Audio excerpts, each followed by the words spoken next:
Bueno, como Carolina les dijo, el tema es por qué fracasan los proyectos.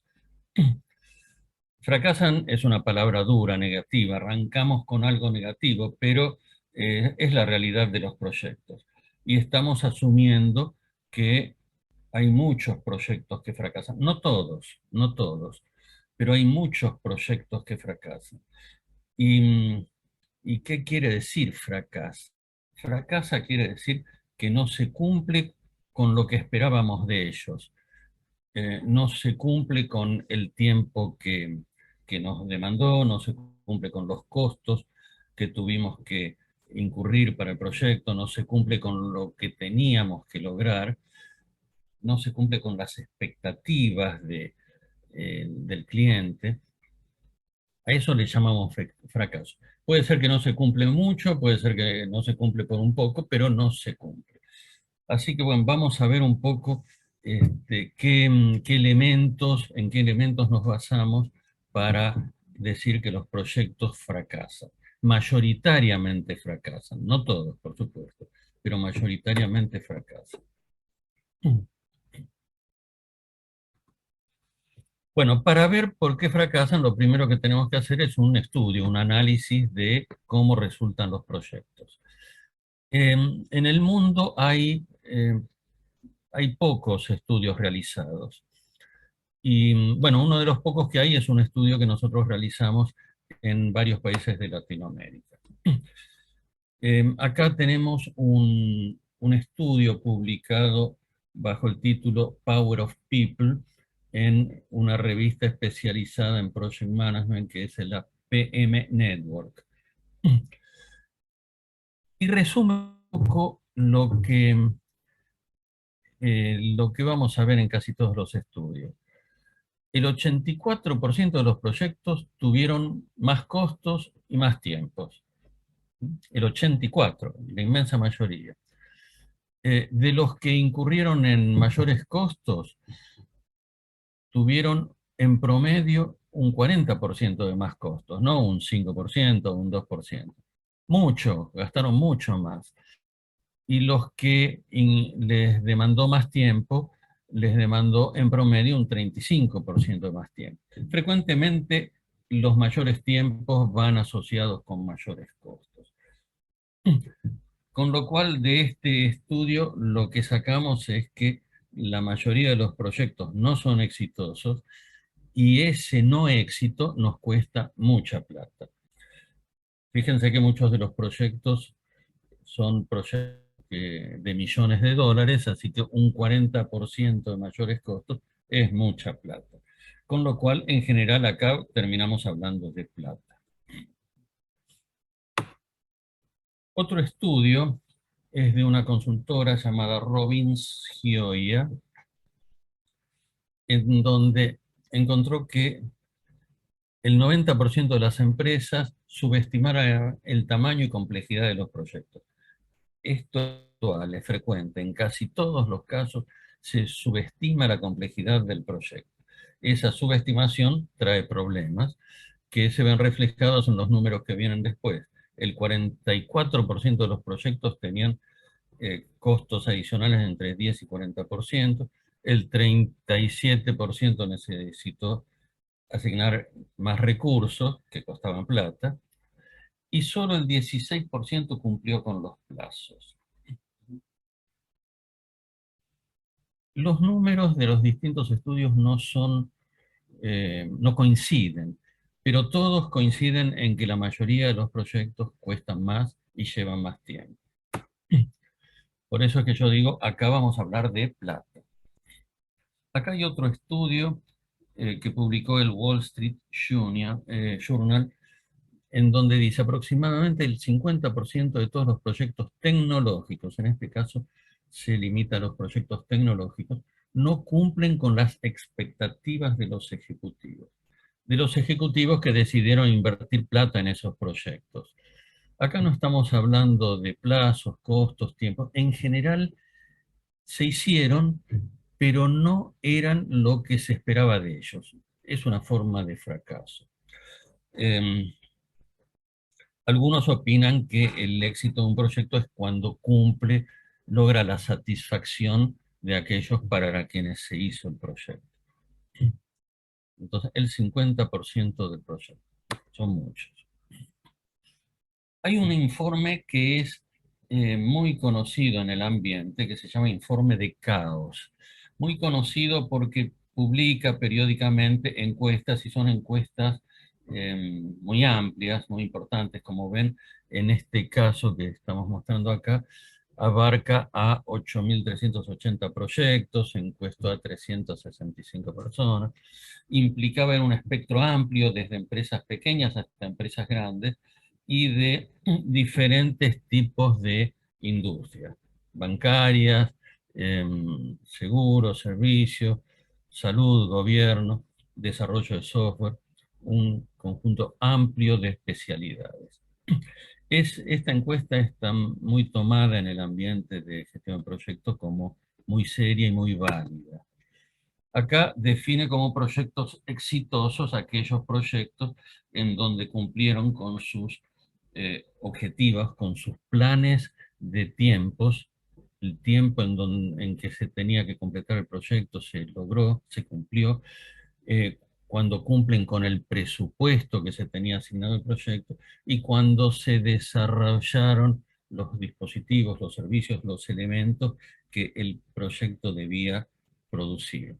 Eso es exitoso. Si se cumple con esos tres requisitos, el alcance de lo que había que hacer, los tiempos en los que se iba a lograr y el presupuesto, se considera proyecto exitoso. En el otro extremo tenemos los proyectos cancelados, que son frecuentes, lamentablemente, y son proyectos que en algún momento de su evolución alguien decidió cancelarlo, no seguir invirtiendo en ellos. Ese es el mayor de los fracasos. Y en el medio están lo que llamamos proyectos problemáticos. Se completaron, a veces sin cumplir, sin lograr todos los alcances que se tenía previsto, frecuentemente en más tiempo que el que se tenía previsto y frecuentemente con mayores costos que lo que se tenía previsto. Eso es lo que acá llama problemáticos. Obviamente apuntamos acá a problemáticos y cancelados. Todo eso es negativo y el objetivo es tratar de evitar proyectos problemáticos y proyectos cancelados.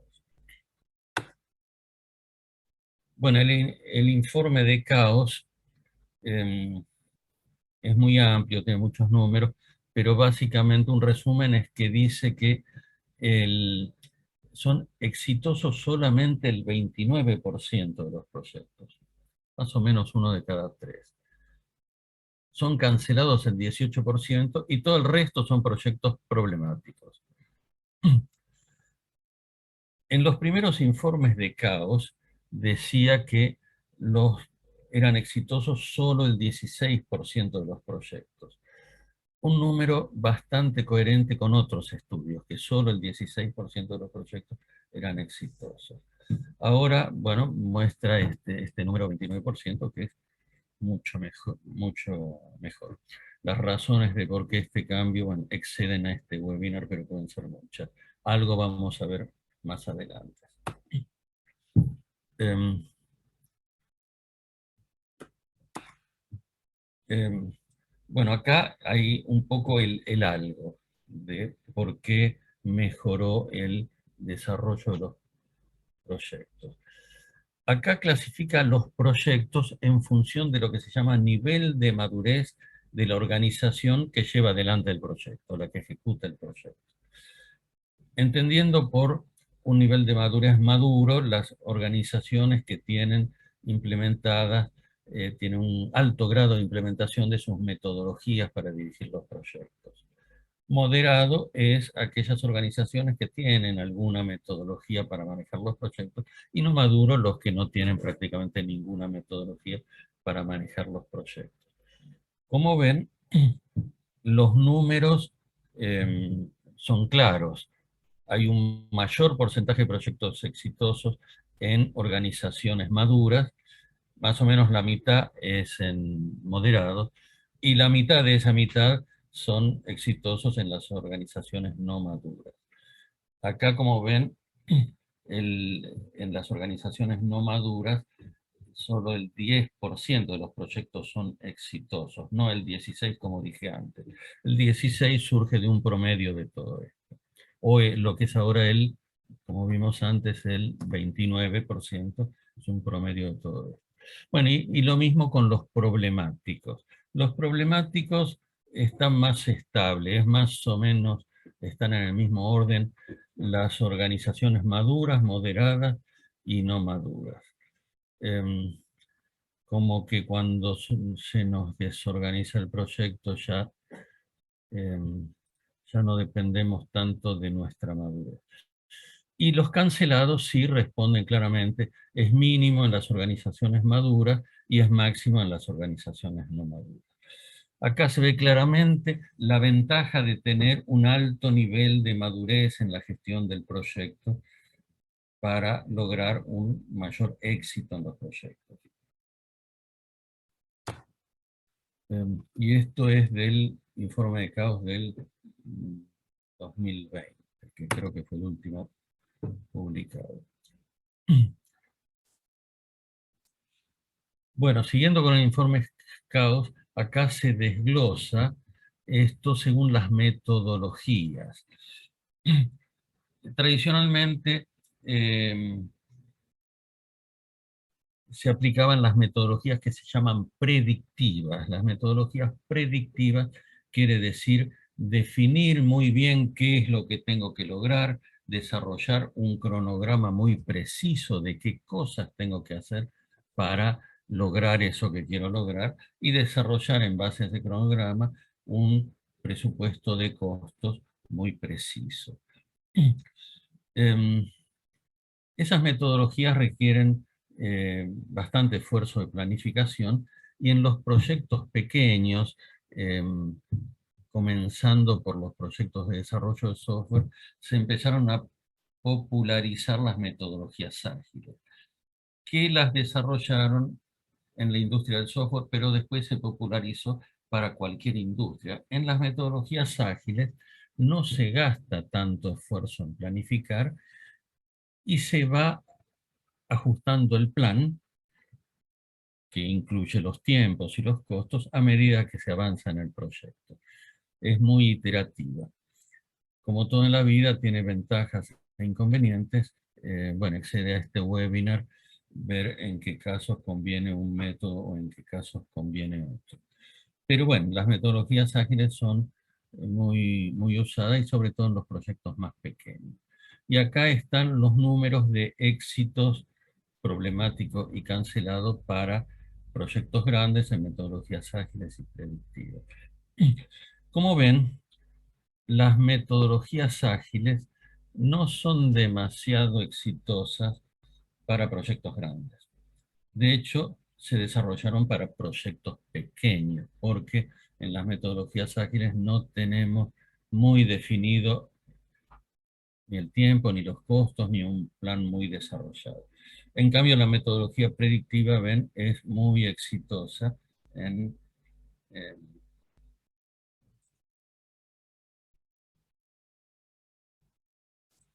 es muy exitosa en los proyectos grandes. En el otro extremo, las metodologías predictivas no son tan exitosas en proyectos pequeños. ¿Mm? Eh, son más exitosas las metodologías ágiles. Bueno, acá está el desglose por tipo de metodología.